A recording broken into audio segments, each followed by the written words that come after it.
나이가 들수록 무릎이 시큰거리고 아픈데 그냥 놔둬도 괜찮을까요? 최근 관절 건강을 위해 많이들 찾는 성분이 있습니다. 바로 콘드로이친입니다. 그런데 정말 효과가 있을까요? 관절이 아플 때 병원에서는 주로 글루코사민이나 콘드로이친을 추천합니다. 하지만 많은 분들이 이게 정말 효과가 있는지 궁금해하시죠?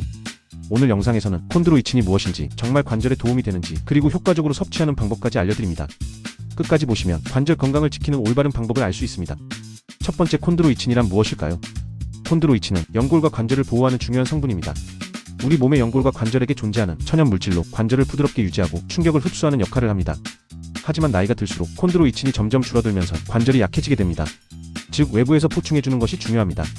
두 번째, 콘드로이친이 관절에 미치는 효과입니다. 그렇다면 정말 관절에 효과가 있을까요? 미국과 유럽의 임상 연구 결과에 따르면 콘드로이친을 복용한 경우 연골 손상 속도가 감소하고 관절 통증이 완화되는 효과가 확인되었습니다. 특히 무릎 관절염 환자를 대상으로 한 실험에서도 연골 보호 효과와 항염 효과가 있다는 것이 밝혀졌습니다.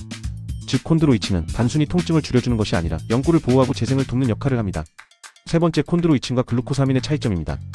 병원에서 추천하는 두 가지 대표적인 관절 영양제, 글루코사민과 콘드로이친. 이 둘은 어떤 차이가 있을까요? 글루코사민은 연골을 만드는 성분으로 관절 건강을 유지하는 데 도움을 줍니다. 반면 콘드로이친은 연골을 보호하고 관절액을 보충하며 항염 작용을 합니다. 즉, 글루코사민은 연골을 만들고 콘드로이친은 연골을 보호하는 역할을 합니다.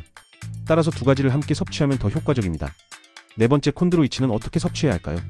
무조건 많이 먹는다고 좋은 것이 아닙니다. 올바른 복용법을 지켜야 제대로 된 효과를 볼 수 있습니다. 하루에 약 800에서 1200mg 정도 섭취하는 것이 좋습니다. 식후에 복용하면 흡수율이 높아집니다. 또한 비타민C와 함께 섭취하면 효과가 더욱 증가합니다. 특히 고혈압이나 당뇨 환자는 의사와 상담 후 복용하는 것이 중요합니다. 다섯 번째, 콘드로이친이 풍부한 음식입니다. 영양제를 먹기 어렵다면 음식을 통해 자연스럽게 섭취하는 것도 방법입니다. 소 힘줄, 돼지 껍데기, 닭발에는 천연 콜라겐과 콘드로이친이 풍부합니다. 연어나 정어리 같은 생선에도 콘드로이친이 많이 들어있습니다. 또한 미역이나 다시마 같은 해조류도 관절 건강을 돕는 성분을 포함하고 있습니다. 하지만 식품으로 충분한 양을 섭취하기는 어려울 수 있기 때문에 영양제를 활용하는 것도 좋은 방법입니다. 정리하겠습니다. 오늘 소개해드린 콘드로이친 효과가 있을까요? 결론은 올바르게 복용하면 관절 건강에 도움이 됩니다. 첫 번째, 콘드로이친은 연골을 보호하는 중요한 성분입니다. 두 번째, 연구 결과 연골 손상 예방과 통증 완화 효과가 확인되었습니다. 세 번째, 글루코사민과 함께 섭취하면 더 효과적입니다. 네 번째, 하루 800에서 1200mg을 섭취하고 비타민C와 함께 먹으면 좋습니다. 다섯 번째, 소 힘줄, 연어, 해조류 같은 음식에도 포함되어 있습니다.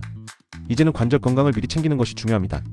여러분은 관절 건강을 위해 어떤 방법을 실천하고 계신가요? 댓글로 공유해주세요.